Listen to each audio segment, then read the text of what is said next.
need to build a more sustainable, profitable, and enjoyable business. Let's get started.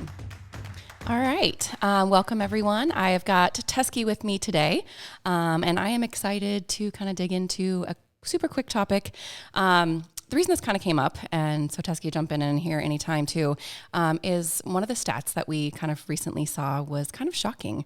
And we saw that 1 in 3 contracts are getting canceled, falling through during the pending process. And that was pretty shocking. And then we looked at our numbers and we're like, oh, we're not that far off from that. Right. So we're also having a lot of deals get canceled. So one, to all of those of you out there, know that you're not alone on this.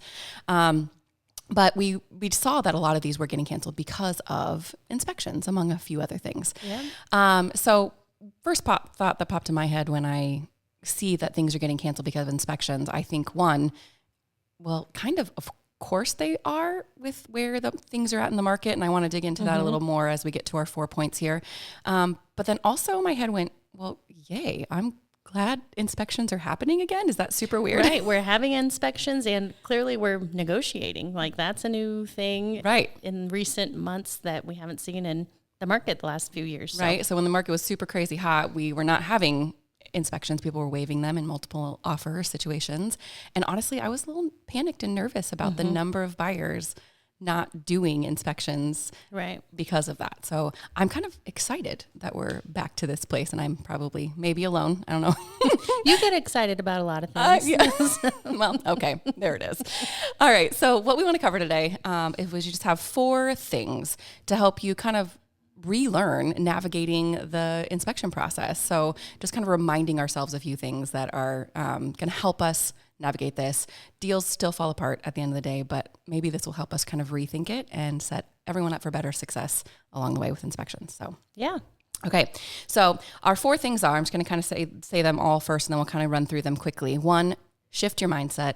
2, know your contracts. 3, set correct expectations. And 4, negotiate to bridge the gap. So I want to kind of talk about each one of those. So Teske, I'm going to throw it back to you on this first one. What do you think of when I say just 1, shift your mindset? Well, I think it goes back to, what we were just saying is that we get to do inspections again. And so thinking of it in a positive light, that this is, if you're representing the buyer, it's for your buyer's best interest, that they have the opportunity to make sure that they're making a sound purchase. I mean, they're spending a lot of money. I know, exactly. Because affordability and all the other things we've been talking about recently. And so, we get to do them. It is for their benefit, and for our sellers, like they have the opportunity to convey a property that is in good condition. Yeah. And, they would want the same when they're buying their next home. And so it kind of brings us back to a bit more of a normalized market, and that these are normal things that are a part of a real estate transaction. Yeah, exactly. So I think with the affordability that we've talked a lot about, right? Like buyers are spending every last penny and dime to get the home in the first place. So yeah, particularly now when they're spending all their money on that, they don't want to have to move in and have a lot of things to do. So yeah, they get to go do this. And wouldn't you want to? I think of that too. We've been talking a lot about lead with empathy and put yourself in their shoes. Wouldn't you want a house that's pretty darn move-in ready if you're spending all your money just getting the house? I mean, honestly. So let's just shift our mindset, get in the right headspace about it. And we get to help them on the sell or buy side navigate this process. So I think that's kind of fun. And I think we have the opportunity as agents to shine here. Not that it's about that, but they are putting so much trust and confidence in our ability to help guide them through that process and to know, what should we ask for? What shouldn't we ask for? We get to educate our buyers through this process. We get to educate our sellers and, as those requests come in. And so I think it gives us an opportunity as agents to really demonstrate the value that we've tried to articulate to win them over as clients. Yeah. So don't look at this part as with dread and with, I got to do this. No, we get to, and we get to help our clients do this. So shift your mindset. Second point on this, I think relearning, rereading, know your contracts. I cannot stress this enough. There are so many contracts floating around out there. You're receiving contracts that might not be the one that you're familiar with. Just really dig into your inspection clauses. Again, understand them, know them, and especially those timelines I feel like are really important. That's what I was going to say. I've just anecdotally, there have been a handful of circumstances in recent weeks and months, through the summer where I've talked with agents and missing deadlines Yes. or miscalculating Yep. timelines and or misunderstanding. I mean, it's not malicious or anything like that. Right.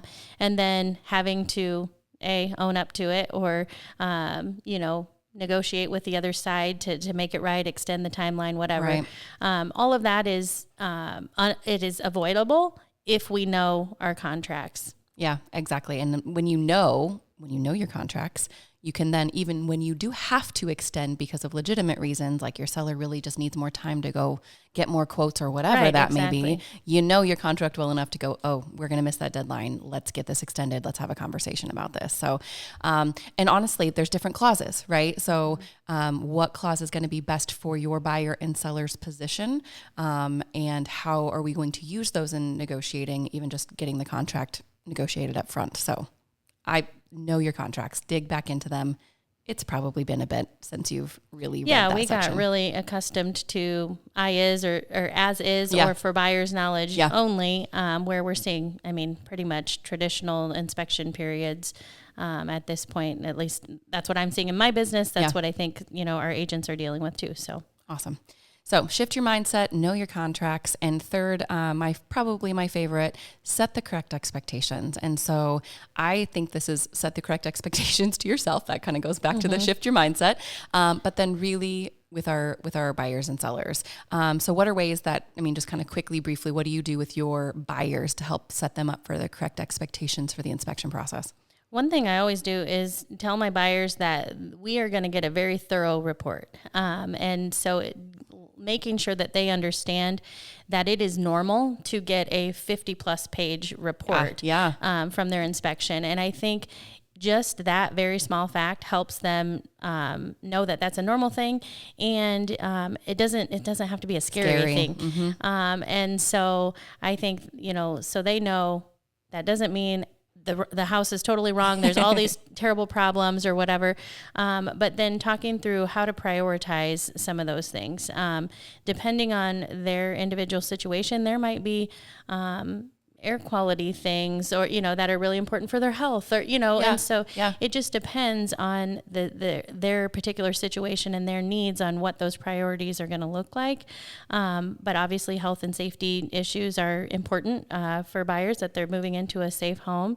And that we're not going to nitpick on cosmetic things. And, I also try to present to them that we're doing this inspection as a getting to know your home. Love that. Like yes, you exactly. are, welcome to your new home. Here, a lot of these things are going to be regular maintenance things that you need to be aware of. Mm-hmm. And so it's the realistic expectations between, what truly rises to the level of a deficiency that we can ask to be remedied by the seller versus what are some things that are just going to be a part of my punch list as a new homeowner. Exactly. And this part to me, I think all about your systems and your communication. So over communicate on this. So for buyers, for me, it was starting to talk about what an inspection is at the time of the consultation.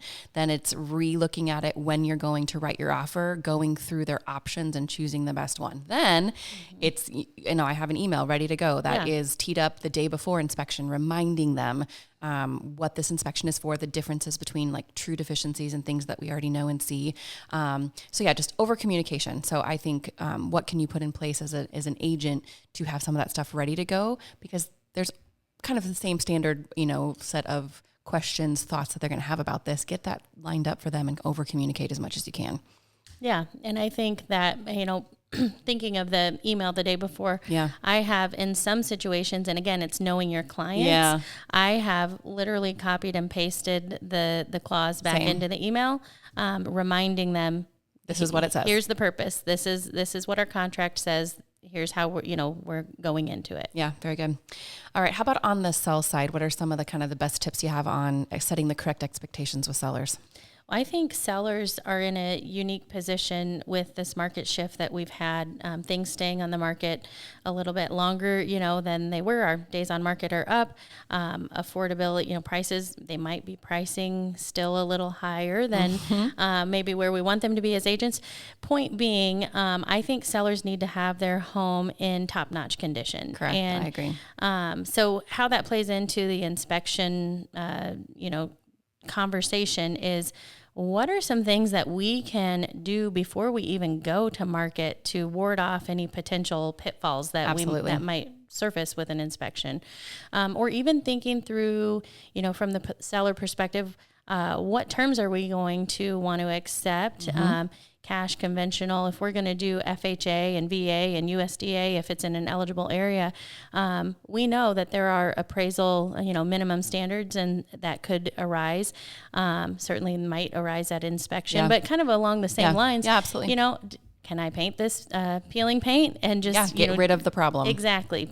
Put up a handrail. Like, those things are pretty minor, and it's best to address them proactively than in the negotiating process, if possible. I mean, I think that is one very practical things that sellers can do to just properly prepare their home for market. Yeah, I love that, because I think that we were in a space where, like, put it on the market, buyers are going to buy it because there was literally no options, and buyers didn't care. Again, we are back to a space where buyers are going to care more, where they're stretching their dollar and really do want these homes in great condition before moving in. And people have mixed feelings about seller pre-inspections, but I think I'm kind of, especially in this space, as you were just speaking to, have your home ready. Wouldn't it be great to actually just do an inspection before we list? And maybe there are things that we can address. Doesn't mean there's not going to be things that still may come up. But how great would it be just to kind of generally know these are the things that we can go ahead and take care of for a future potential buyer and really present it the best we can. Yeah, because we can pretty much guarantee a buyer is going to do an inspection themselves anyway. Yeah. So they're going to rise to the surface. We need to disclose those things anyway. And so it makes total sense in our current market. Yeah, I think so. And our last point here, number 4, negotiate to bridge the gap. This is one of my favorite Buffini kind of ideas that I took away from when I took Peak Producers. Anytime you're in a negotiation, you don't want to look at it as a negotiation as this like adversarial battle, right? So, I mean, this is not you against me or them against us. We need to look at it as all we're trying to do is find a meeting of the minds. And I look at it as, here's what they're asking. Here's where we're at. How can we continue to kind of compromise, bridge that gap, and see how far apart we really are? Because oftentimes you're not as far apart as you think you are. Yeah, I think it really takes having the mindset of working on this collaboratively instead of competitively. Yes. Excuse me. Inspections have been such they can be source of contention, and they shouldn't be. Absolutely not. And especially with the cooperating agent. Yes. You want to have a good working relationship to be able to collaborate and come together versus it being, a fight. Who's going to win? A fight. We does not have to be a battle. And it's not about that. And then it becomes not about our clients. I mean, we all want to advocate for our clients, and we should, especially, as we're representing their requests and responses and all of that. But really it is, we all want to see this get to the closing table. Yeah. The buyers want to buy the house. The sellers want to sell the house. No, we're actually in this together. Yeah. And so I think just having a collaborative approach is super important. And I actually had a recent experience on a deal where it was feeling very tense, and I just paused the conversation with the agent, and I said, all right, let's regroup. I said, here's where we're at. Yeah, like, I feel like, this is not productive, and I want us to go collaborate, Good. Like, just to diffuse, because sometimes those conversations can get tense, and even with your clients too, their immediate gut reaction as sellers may be, oh, this is the worst buyer. No, I'm not doing that. I've already agreed to X, Y, Z. Yep. We got to be that calm. Mm-hmm. We got to be that, normalize the process. Yep. Don't feed into that piece of it, because it just will exacerbate. So I think just taking a collaborative approach, bridging the gap, as you said, and just coming together, because we want it to be a win-win for everybody. Yeah, absolutely. And again, sometimes these don't work out, right? And that's not the point of this. Deals are going to still fall apart. Sure. And if it's in the best interest of our buyer or our seller to move on, that's what we want to help them do, to be that expert advisor. But we really think just kind of reshifting how we're approaching these inspections. Again, shift your mindset, really dig back into your contracts, set the proper expectations for your buyers and sellers, and look at negotiations as a way to meet in the middle, get a meeting of the minds, collaborate, cooperate. We are in this together because we actually do want the same outcome. But yeah, so hopefully this is just a way to kind of look back at that, helps you rethink your inspections. Hope it helps. Thank you for joining us today. For more episodes, resources, and show notes, head to morethanmorepodcast.com.